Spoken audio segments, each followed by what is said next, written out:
छोटा छोटा guerrilla force तैयार करो और गांव में जाओ, जमींदार को मारो, जहां पुलिस कैंप है पुलिस का ऊपर में हमला करो, क्लास एलिमिनेशन। बस। कानूदा चीन में गए थे कि हमारे यहाँ भारत देश का आंदोलन किस रास्ता से होना चाहिए। ये आपने बोला सही कि माओ सेतुंग के साथ बैठ करके भारत का किसान आंदोलन कौन रास्ता में होना चाहिए, ये बातचीत माओ सेतुंग से हुआ है। भारत का आंतरिक मामला चीन तय करेगा। तो चारू मजूमदार ने बोला कि जब माओ सेतुंग ने बोला कि जो जितना शिक्षित होता है उतना मूर्ख होता है, तो स्कूल कॉलेज होना नहीं चाहिए, इसको फूंक देना चाहिए। अच्छा। और आपको मालूम होना चाहिए कि उस टाइम तो चारू मजूमदार का नेतृत्व में बहुत कॉलेज स्कूल जला दिया गया था। माओ ने समाजवाद कायम किया, लोगों का कत्ल करके। नहीं। लोगों का कत्ल करके कौन सा समाजवाद आया? वो माओ जेडोंग जो हजारों लोगों का हत्यारा है। 1962 में चीन ने भारत को धोखा दिया या नहीं दिया? मुझे इतने सवाल का जवाब दीजिए। धोखा नहीं। साइड चीन किसका है, भारत का या चीन का, ये बताइए। ये आपका ये जो बीजेपी का जो सवाल, ये सवाल नक्सलवादी नहीं, नक्सलवादी का सवाल जब आएंगे चीन का सवाल आएगा, इसलिए हम आपसे और कोई बात नहीं करेंगे। अच्छा, अभी जो देश में एक लिमिट तय की गई है 31 मार्च तक की, कि नक्सली बहुत सारे आत्मसमर्पण भी कर रहे हैं। देखिए, माओवादी लोग नक्सली नहीं है। जैसे माओ हमारा बॉस नहीं है, माओ जेडोंग हमारा बॉस नहीं है, जैसे कम्युनिस्ट पार्टी ऑफ चाइना का जिनपिंग मेरा बॉस नहीं है, उसी तरीके से अमेरिका का भी बॉस नहीं हो सकता। माओ ये देश का बॉस नहीं है। हाँ। चेयरमैन माओ हम लोग का गुरु है। आप माने ना माने, आप मुझे बता दीजिए, भारत और चीन की लड़ाई में आप किसका साथ देंगे? पहले कम्युनिस्ट है, इसके बाद भारतीय है। वही खत्म हो गया। अंतिम दिनों में कानू सान्याल इसी कमरे में रहते थे, और ये जो आप देख रहे हैं ये वाला लकड़ा, इसी लकड़े पर एक दिन उनकी लाश लटकी हुई मिली। उन्होंने आत्महत्या की थी। यही वो कमरा है। और नक्सलबारी आंदोलन समाप्त तो बहुत पहले हो चुका था, लेकिन उसका जो एक इम्पॉर्टेंट कैरेक्टर है, उसने आत्महत्या करके अपने जीवन का अंत कर लिया था। इस वक्त हम CPI-ML के नक्सलबारी दफ्तर में हैं। बेसिकली अब इसका जो मेंटेनेंस है, अगर आप देखेंगे तो ये कानू सन्याल को लेकर बनी एक जो समिति है वो करती है। हमें एक दीदी मिली हैं जो यहाँ की देखरेख करती हैं, यहाँ के बारे में जानती हैं। उनसे कुछ सवालों के जवाब हम जानना चाहेंगे। आपका नाम दीदी? दीपू हलदर। यहीं की रहने वाली है आप, नक्सलबारी के? जी। मैं आज सुबह से हम लोग टहल रहे हैं नक्सलबारी आंदोलन को समझने के लिए। एक ऐसी चीज़ जिसने पूरे देश में एक नक्सलवाद को जन्म दिया, जिसके कारण सैकड़ों मृत्यु हुई, चाहे वो आर्मी के लोगों की हो, पैरामिलिट्री के लोगों की हो, किसानों की हो, नक्सलवादियों की हो। अब हम देख रहे हैं कि सरकार ने एक तय समय सीमा तय की है कि 31 मार्च के बाद ये नक्सलवाद जो है देश से समाप्त हो जाएगा। अब आप लोग जो नक्सलबारी के लोग हैं, सरकार की इस पहल को कैसे देखते हैं? देखिए, आपका बात का सवाल जो है, पहला जवाब ये है कि आप लोग जो नक्सलवाद यानी नक्सलपंथी जो बोलते हैं, नक्सलपंथी नक्सलवाद बोल करके कोई चीज नहीं है। अच्छा, कोई चीज नहीं है। कोई चीज नहीं है। हाँ। ये आंदोलन किसानों का जमीन का अधिकार का जो आंदोलन, जिस आंदोलन में चाहे मजदूर लोग किसानों का साथ में खड़ा हुआ था। और ये आंदोलन शुरू हुआ नक्सलबाड़ी ब्लॉक, ये महकुमा सिलीगुड़ी महकुमा इलाका से।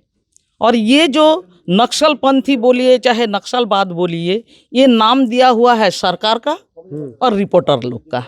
इसलिए नक्सलवाद बोल करके कोई चीज नहीं है। ये माओवादी बोले क्या बोले? एक सुनिए पहले। हाँ। इसीलिए नक्सलवाद बोल करके कोई चीज नहीं है। एक 2 नंबर है कि आप बोले जे वो मिलिट्री मारे गए, बहुत किस्म का उदाहरण आपने पैरामिलिट्री फोर्सेस के लोग बहुत मारे गए। सुनिए ना। हाँ। तो उन लोगों को किसने मारा? नक्सलियों ने। कौन नक्सलियों ने? अलग अलग जगह पे, चाहे तेलंगाना वो नाम बोलिए, नाम कौन नक्सली, नाम हिडमा का ही नाम ले लेते हैं। अच्छा, एक बार आइए, आपको ये समझना होगा कि नक्सलबाड़ी आंदोलन जो शुरू हुआ था 67-68 साल में, और नक्सलबाड़ी इलाका में एक किसान आंदोलन का नेतृत्व दिए थे कानूदा, जंगलदा, केशवदा, ये लोग दिए थे। चारूदा बोलते हैं। नाम भूल गए आप? नहीं, आ रहे हैं वही पार्ट में। इतना भूलना आसान नहीं है भैया, हम लोग इस संगठन को करते हैं। और दूसरा नंबर है कि 67-68 साल में जब ये नक्सलबाड़ी आंदोलन शुरू हुआ, ये आपको इस बात को भी समझना होगा कि कानूदा का जिंदगी में, कानूदा का जो उम्र था, उन्होंने ज़्यादा उम्र जेल में बिताया। दूसरी नंबर बात है कि 67-68 साल में जब नक्सलवादी आंदोलन शुरू हुआ, उस टाइम ये सवाल आया था कि चारू मजूमदार का नेतृत्व बोलने का मतलब हुआ, चारू मजूमदार ने बोला था कोई जन संगठन नहीं चाहिए, होना नहीं चाहिए। तो क्या होना चाहिए कि नहीं, कोई जन संगठन नहीं, छोटा छोटा गेरिला फौज तैयार करो और गांव में जाओ, जमींदार को मारो, जहां पुलिस कैंप है पुलिस का ऊपर में हमला करो, क्लास एलिमिनेशन, बस। लेकिन इस बात को कानूदा ने विरोध किया था। अगर आप नक्सलवादी का विषय में अगर आप पढ़ेंगे किताब तो आपको पता चलेगा, इस जगह से कानूदा का अंदर और चारू मजूमदार का अंदर में भेद आ गया। बिल्कुल सही बात है आपकी। कानूदा ने बोला कि नहीं, एक पार्टी का जैसे मछली पानी बगैर रह नहीं सकता है, उसी तरीका से एक पार्टी उसका अगर जन संगठन ना हो तो वो पार्टी नहीं हो सकता। एक दूसरा नंबर है कि आंदोलन का मतलब क्या, किसान अपना जमीन के लिए आंदोलन करता है तो किसान को रहना चाहिए ना, किसान मजदूर साथ में रहेगा, वो लोग को साथ में। आंदोलन का मतलब क्या है, पहला जन संगठन, उसके बाद ना जन ज्वार, उसके बाद आप लड़ाई में जाइए। लेकिन ये जगह से डिफेक्ट शुरू हुआ।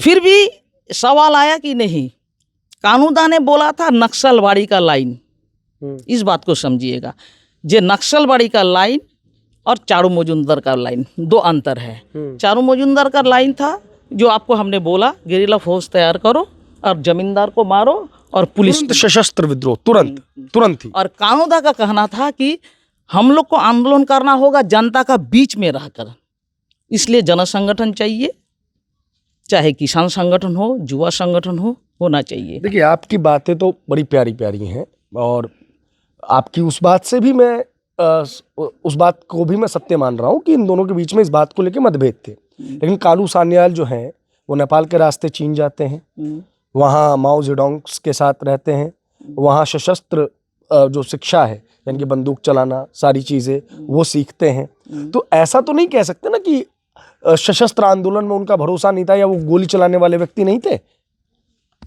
देखिए, बात हुआ कानूदा चीन में गए थे कि हमारे यहाँ भारत देश का आंदोलन किस रास्ता से होना चाहिए।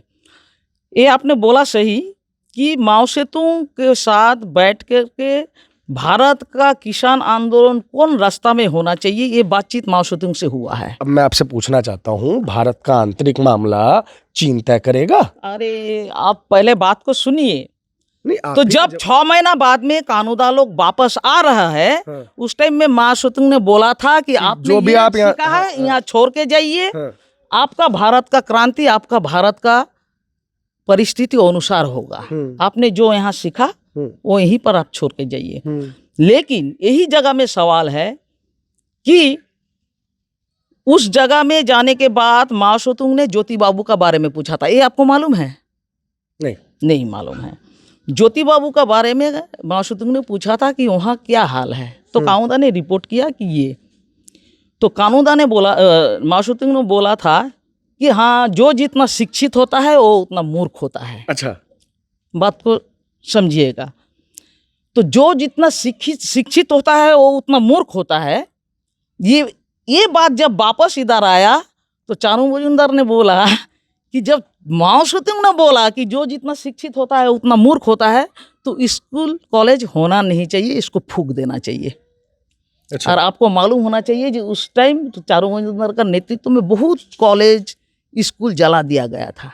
क्यों अभी भी आपने माओ जेडोंग की फोटो लगा रखी है अंदर, निकाल दीजिए। नहीं, क्यों? हमने उनको गुरु माना है, उनको सुनिए, उनको प्रेसिडेंट नहीं मान सकते हैं हम। Marx, Engels, Lenin, Stalin, chairman Mao को हम लोग मानते हैं, ये लोग को गुरु मानते हैं कि ये लोग अपना दिशा से क्रांति करके अपना देश में समाजवाद कायम किया। अच्छा, माओ ने समाजवाद कायम किया लोगों का कत्ल करके? नहीं। लोगों का कत्ल करके कौन सा समाजवाद आया? कहाँ? ताइवान पे जो अनौपचारिक रूप से कब्जा कर रखा है, ये क्या समाजवाद है? यहाँ वहाँ के लोगों के पास डेमोक्रेटिक, उइगर मुसलमानों के साथ क्या किया जा रहा है? सुनिए, आप रिपोर्टर है, आप किसी का कोई पार्टी का होके सवाल मत कीजिए। नहीं नहीं नहीं, मेरा काम है कि आपसे वो सवाल पूछूं जो आप मुझे, कोई पाबंदी नहीं है। नहीं नहीं दीदी आपका सवाल दीदी मत मैं आपसे कीजिए, ये लेकिन पूछना चाह रहा हूँ कोई कि पार्टी का भारत होके में आप क्या सवाल मत कीजिए। भारत में क्या कम्युनिस्ट नेता नहीं है कि हमको जो है माओ जेडोंग की फोटो यहाँ लगानी पड़ रही है? वो माओ जेडोंग जो हजारों लोगों का हत्यारा है, हजारों लोगों का हत्यारा है। ये आपका विचार है, हत्यारा नहीं है वो। चीन का नहीं, चीन का बारे में तब आपको और पढ़ना चाहिए और जानना चाहिए आपको। चीन को लेके मैं ये जानना चाहता हूँ, चीन को लेके इतनी फैंटेसी क्यों है भारत के कम्युनिस्ट लोगों में? चीन अलग है, हम अलग है। क्यों भारत का किसान आंदोलन क्यों शेयर होगा चीन में जाके? क्यों शेयर होगा? हमारे अपने घर का मसला है, हम सुलझा लेंगे। 1962 की लड़ाई में तभी तो पूछा जाता है ना कि चाहे वो चारू मजूमदार फ्रैक्शन हो या कानू सान्याल फ्रैक्शन हो, ये लोग किस तरफ रहे? ये लोग तो उस तरफ रहे ना जिस तरफ चीन था। तभी सीपीआई टूट के सीपीएम बना। नहीं, तभी सीपीआई टूट के सीपीआईएम नहीं बना। नहीं 1962 की लड़ाई के बाद 32 लोग जो अधिवेशन हुआ था उसमें से उठ के खड़े हुए और सीपीआई से सीपीएम बना। हम लोग अभी तक मानते हैं आप चीन को, हम लोग अभी तक मानते हैं समाजवाद मानते हैं। आप हमारा मुंह में बैठा देने से हम उसको आपके मानने से सत्य थोड़ा ना हो जाएगा, या मेरे मानने से सत्य थोड़ा ना हो जाएगा। 1962 में चीन ने भारत को धोखा दिया या नहीं दिया? मुझे इतने सवाल का जवाब दीजिए। धोखा नहीं, सीमाना जो अपना हिंदी चीनी भाई भाई के नाम पे हमारी पीठ पे खंजर घोपा कि नहीं घोपा? अक्साई चीन किसका है, भारत का या चीन का? ये बताइए। ये आपका ये जो बीजेपी का जो सवाल, ये सवाल हमको ये हिंदुस्तानी का सवाल है, ये एक हिंदुस्तानी का सवाल है। पाकिस्तानी है क्या? नहीं पाकिस्तानी नहीं, लेकिन चीन प्रेमी जरूर लग रही है। अवश्य है, हम चीन प्रेमी हाँ, हैं। पाकिस्तानी रशिया का सुनिए, हम चीन प्रेमी हैं, हम रशिया का प्रेमी है। अभी लड़ाई जो हो रहा है, हम ईरान का प्रेमी है। ईरान का पक्ष में हम खड़ा होंगे। कल को भारत चीन की लड़ाई हो जाएगी, आप किस तरफ रहेंगी? नहीं, एक बार बात भारत चीन में लड़ाई होगा, आप कैसे करके बोल रहे हैं? नहीं, 1962 में हुआ ना, गलवान में धोखा देने आए ना वो लोग। धोखा देने आए कि नहीं आए? ये देखिए, आप जहाँ खड़ा होकर बात कर रहे हैं ना, ये हम लोग का ऑफिस है। और इसलिए आपके ऑफिस में ही बात कर रहा हूँ। बात कर रहे हैं, इसलिए हम लोग ये जो 5 फोटो को देख रहे हैं, हम ये 5 को मानते हैं। चाहे वो रशिया का हो, चाहे वो जर्मन का हो, चाहे वो चीन का हो। आप किसी को भी मानिए, लेकिन मेरा सवाल ये है कि 1962 में चीन ने भारत को धोखा दिया या नहीं दिया? सवाल है आपका सवाल। ये एक आम हिंदुस्तानी का सवाल है कि 1962 में चीन ने भारत को धोखा दिया या नहीं दिया? कौन हिंदुस्तानी का सवाल कर रहे हैं? मैं हिंदुस्तानी हूं भाई। तुम्हारा सवाल है ये? तुम्हारा सवाल है ये? 1962 में भारत की चीन हमारा देश से जो लड़ाई हुई, जनसंख्या कितना है आपको मालूम है? 140 करोड़। तो 140 करोड़ को जाके पूछिए। अरे हम 140 करोड़ में से कुछ आप जैसे लोग हटा देते हैं तो बाकी सारे लोग मानते हैं कि चीन ने हिंदी चीनी भाई भाई के नाम पे धोखा दिया था। ये बीजेपी का सवाल है, ये आपका भी सवाल नहीं है। आप जनरली मेरे को बता दीजिए, चीन ने हमारी जमीन कब्जाई हुई है कि नहीं कब्जाई हुई है? चीन अरुणाचल को अपना पार्ट बता देता है, सिक्किम को अपना पार्ट बता देता है। एक भारतीय ग्रुप में आपका खून नहीं खोलता क्या? अजब किस्म का बात कर रहे हैं आप दादा। खून खोलना चाहिए मतलब क्या है? आपका खून खोलता है कि नहीं? नहीं खोलता है। नहीं खोलता नहीं। चलिए अब नक्सलवादी पे वापस आते हैं। चीन हम समझ गए, चीन को लेकर जो आपका नक्सलवादी का सवाल जब आएंगे, चीन का सवाल आएगा, इसलिए हम आपसे और कोई बात नहीं करेंगे। अरे इतना हमको बताइए, सिर्फ इतना कि जो नक्सलवादी आंदोलन था उसने अपना ऑब्जेक्टिव पूरा किया। आपको लगता है ऑब्जेक्टिव उसका पूरा हुआ? आप किताब पढ़ लीजिए। चारूदा के जो समर्थक हैं, आज सुबह मैं उनसे मिला, ठीक है, उनका मानना था कि नक्सलवादी आंदोलन को कानू सान्याल ने कमजोर किया। बोल सकता है, बोल सकता है, हम बोल सकता है। आपको उदाहरण, आपको अगर यही जानना है तो आप एक किताब है उसको पढ़िए, द फर्स्ट नक्सल बोल करके एक किताब है। द फर्स्ट नक्सल, हाँ, उसको पढ़िए। अंतिम दिनों में मैंने देखा कि बड़ा नाराज चल रहे थे कानू सान्याल जी भी। जो अंतिम फर्स्ट नक्सल का ही जिक्र कर रहा हूँ मैं, उसी में लिखा हुआ है कि जब वो चारूदा की मौत के बाद जब अपनी बात रख रहे थे कानू जी, और चारूदा के समर्थकों ने बहुत ज़्यादा बदमाशी करनी शुरू कर दी, हुटिंग करना शुरू कर दी, तो वो लिखते हैं गो हेल विथ योर चारू। वो चारू जिनको देख कर कानू सान्याल की आंखों में चमक आई थी कि नहीं मुझे भी सीपीएम करना है, मुझे भी सीपीआई करना है, माफ़ कीजिए उस टाइम में तो सीपीआई थी। अंतिम दिनों में कानू और चारू के बीच में बहुत ज़्यादा मतभेद हो गए थे, बहुत ज़्यादा। वो तो मैंने पहले ही बोला। क्यों हो गए थे? आपको तो हमने बोला, नक्सलवादी आंदोलन लेकर के जो लाइन का जो डिफेक्ट हुआ था, यही से अंतर्विरोध आया, और आना भी चाहिए। जो लाइन के लिए नक्सलवादी आंदोलन खत्म हो गया, अच्छा, अभी जो देश में एक लिमिट तय की गई है 31 मार्च तक की, कि नक्सली बहुत सारे आत्मसमर्पण भी कर रहे हैं। देखिए, हाँ, माओवादी लोग नक्सली नहीं है। हाँ, एक बार आइए, हाँ, हम लोग जो लोग ये संगठन करते हैं, ये तो कानूदा जीवित रहने के टाइम में भी ये सवाल आया था। कानूदा को ही पूछा था एक रिपोर्टर ने, जो माओवादी का बारे में आपको क्या कहना है, तो कानूदा ने सीधा बोल दिया था कि माओवादी लोग का जो कार्यक्रम है इसको हम लोग समर्थन नहीं करते हैं। नहीं करते आप नहीं करते हैं। आप लोग सही मानते हैं? हाँ। दो तो बोला क्यों? बोला इसलिए जो 67-68 साल में नक्सलबाड़ी में जो चारू मजूमदार का जो लाइन था, माओवादी लोग वही लाइन लेकर के चल रहा है, तो और ये लोग टिक नहीं पाएंगे। अच्छा, ये भी बोला था। ठीक है, ठीक है। तो सरकार जो उनका आत्मसमर्पण करा रही है, उनको दोबारा जीवन जीने के लिए जो भत्ताएं वगैरह दे रही हैं, उसको लेकर आप लोग क्या सोचते हैं कि सही कदम है ये, ताकि वो मुख्य धारा में वापसी कर पाए? नहीं, सलेंडर कर रहा है नहीं कर रहा है उसका बारे में हम कुछ नहीं बोलेंगे। हम सिर्फ यही बोलेंगे जो माओवाद बोल करके कोई आइडियोलॉजी नहीं है, जैसे नक्सलवाद बोल करके कोई आइडियोलॉजी नहीं है, माओवाद बोल करके भी कोई आइडियोलॉजी नहीं है। कितनी बड़ी विडंबना है कि नक्सलवाद जिस जगह से उपजा, मैं पूरे भारत की बात बोल रहा हूं दीदी, आप थोड़ा सा आगे जाएंगी तो वहां के लोग अब बोल रहे हैं कि नक्सलवाद जैसी कोई चीज ही नहीं है। समझिए इस चीज को। हाँ, नक्सलवाद बोल करके कोई नाम जो बोल नहीं, नक्सलपंथी, हाँ, नक्सलपंथा, नक्सलवाद बोल करके कोई चीज ही नहीं, कोई चीज नहीं है। क्योंकि नक्सलबाड़ी में किसानों का जमीन का जो अधिकार लेके आंदोलन शुरू हुआ था, इसीलिए उस टाइम का सरकार और रिपोर्टर लोग, क्योंकि नक्सलबाड़ी में आंदोलन शुरू हुआ तो नक्सलपंथी आंदोलन, आप लोग उसे नक्सल मानते ही नहीं है जो बाकी लोग। अरे एक जगह का नाम लेकर के कोई नाम होता है क्या? नक्सलबाड़ी में हुआ इसलिए नक्सलपंथी लोग का आंदोलन है ये। अच्छा, मेरे को एक बात बताइए, जैसे मान लीजिए, मैं सिर्फ नोमेनक्लेचर के लिए जानना चाहता हूँ कि जैसे छत्तीसगढ़ में, जैसे सुकमा वगैरह इलाके में जो पाए जाते हैं, फिर आप लोग उन्हें क्या कहते हैं? आप लोग उन्हें किन नामों से बुलाते हैं, ये जानना चाहता हूँ मैं। जिन्हें आम जनमानस नक्सली कहता है, क्योंकि नक्सल से जोड़ देते हैं उसको, नक्सलबाड़ी से, उन्हें आप लोग नक्सलबाड़ी के लोग क्या कहते हैं? आप कुछ तो कहेंगे ना, माओवादी कहेंगे, आतंकवादी कहेंगे, क्या कहेंगे आप लोग उन्हें? हमने आपका जवाब दे दिया कि माओवादी लोग का काम को समर्थन हम लोग इसलिए नहीं करते हैं कि माओवादी लोग जो काम कर रहा है, 67-68 साल में नक्सलबाड़ी आंदोलन का टाइम चारू मजूमदार का नेतृत्व में जो काम हुआ है, माओवादी लोग वही चारू मजूमदार का लाइन लेकर ही चल रहा है। अच्छा, चारू मजूमदार अंतिम समय में किस पार्टी में थे? मतलब जैसे CPI-ML में थे या CPI-ML में थे? तो जेल में। CPI-ML वाले तो मानते ही नहीं उन्हें कि CPI-ML के हैं वो।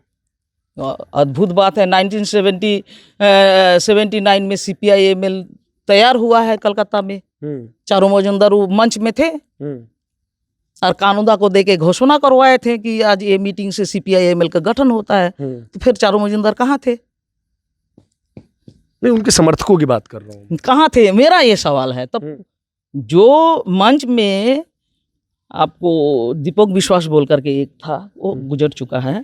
कानूदा, दीपक विश्वास, चारू मजूमदार जो मंच में है, वहाँ से CPI-ML का घोषणा हुआ, और तब चारू मजूमदार कहाँ थे उस टाइम? आप लोग डेमोक्रेटिक पॉलिटिक्स में क्यों नहीं इन्वॉल्व होते हैं? डेमोक्रेसी के जरिए भी तो अपनी बात रखी जा सकती है, जैसे आपके अन्य फ्रैक्शंस रखते हैं। देखिए, यही जगह करते हैं हम लोग। करते हैं।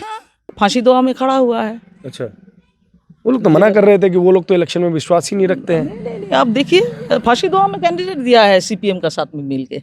अच्छा, तो आप लोग CPM के साथ गठबंधन कर रहे हैं? नहीं, हम लोग CPM को कम्युनिस्ट पार्टी नहीं मानते हैं। नहीं मानते हैं। उसी से निकले हैं ना आप लोग भी? नहीं, उसी से नहीं। जो 1977 में जब वो लोग सत्ता में आया, तो वो लोग कुछ काम किया, 5 साल कुछ काम किया, कुछ हद तक, लेकिन आखिरी में ये लोग।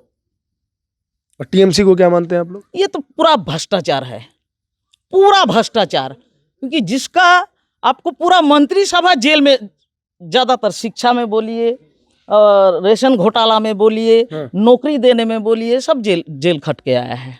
एक चीज बताइए, आप लोग इतना बंदूक को लेकर इतना फैसिनेटिंग क्यों होते हैं? मतलब हम लोग का ऑफिस में कोई बंदूक है, निकालिए। कानूदा सुनिए, कोई आता है तो वो लोग पहले पूछता है कि कुछ ऐसा है कि नहीं है। नहीं, हमको पता है नहीं मिलेगा, लेकिन आप लोग के आंदोलन में इतना बंदूक क्यों रहता है? रहेगा वो समय वो तो, अगर जनता रास्ता में उतरता कब है बोलिए तो?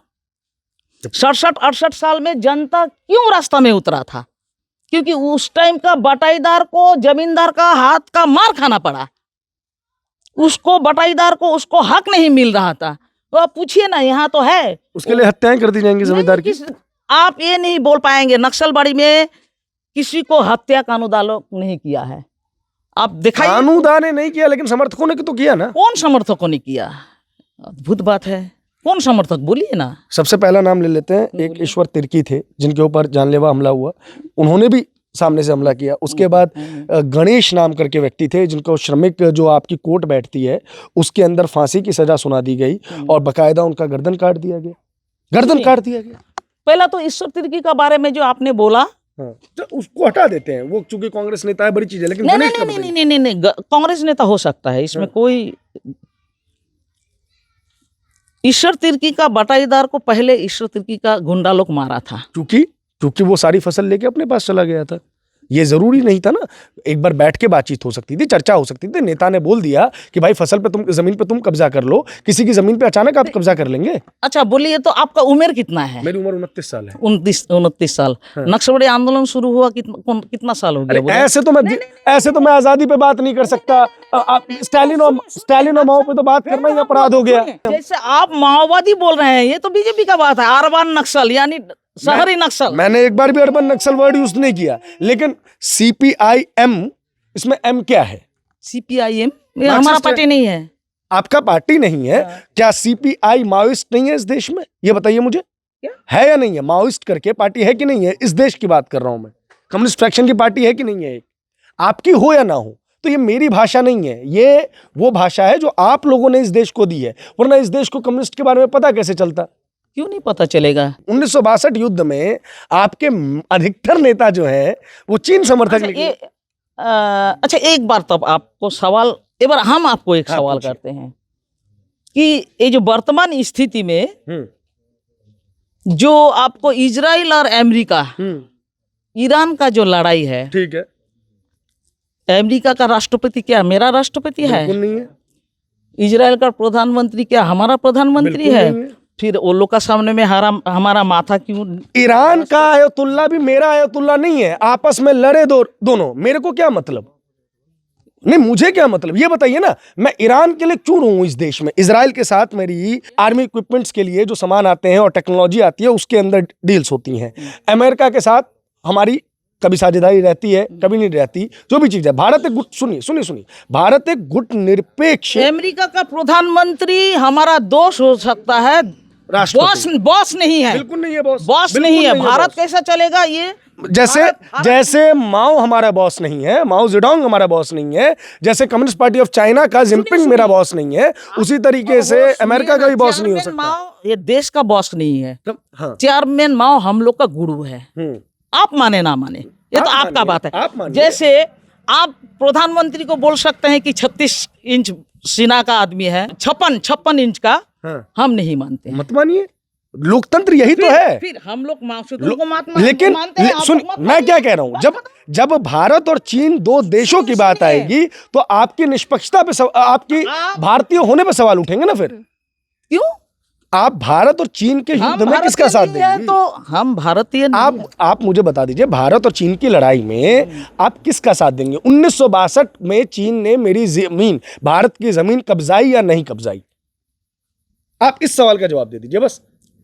ईरान मेरा बॉस नहीं, अमेरिका मेरा बॉस नहीं, इजराइल मेरा बॉस नहीं। मैं गुट निरपेक्ष आदमी हूं, गुट निरपेक्ष रहूंगा। ना मैं अमेरिका के लिए रहूंगा, ना ईरान के लिए रहूंगा। मैं अपने हित देखूंगा। मुझे हॉर्मुज से तेल पास करवाना है, मैं ईरान से बात करूंगा। मुझे अपने देश में इन्वेस्टमेंट लाना है, FDI लानी है, मैं अमेरिका से बात करूंगा। मुझे वॉर्स के लिए सामान चाहिए, मैं इजराइल से बात करूंगा। मैं अपने हित साझूंगा। मेरे यहाँ ईरान को लेकर छाती पीटने वाला आदमी चला जाए ईरान, उसकी नहीं। ये तो बीजेपी का बात है, इसलिए आप कोई बात नहीं, देश का बात है। आप देश का बात है। आप बीजेपी का एजेंट होकर के आप बात कर रहे हैं। देखिए, बात देश की बात कर रहे हैं तो आपको बीजेपी की बात लग रही है।